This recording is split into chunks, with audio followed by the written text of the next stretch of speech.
Hello guys, আসসালামু আলাইকুম। আজকে আমি পপকর্ন ভাজবো, এর জন্য কড়াইতে তেল দিয়ে দিয়েছি।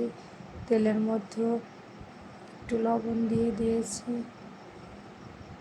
এখন পপকর্নগুলো দিয়ে একটু ম্যাগি মশলা দেব।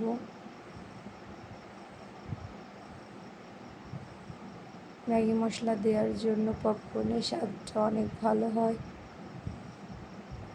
আমি যখন পপকর্ন ভাজি তখন ম্যাগি মশলা দিয়ে ভাজি, আমার কাছে অনেক ভালো লাগে। এখন ঢাকনা দিয়ে ঢেকে দেব।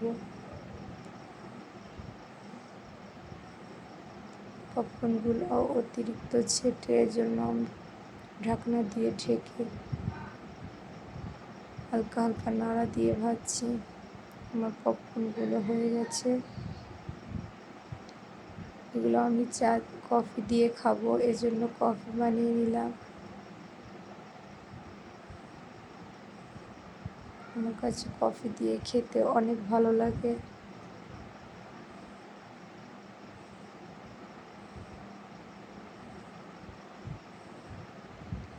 এখন আমি কফি দিয়ে পপকর্নগুলো খাবো। আপনারাও একবার হলে ট্রাই করে দেখবেন, অনেক ভালো লাগে।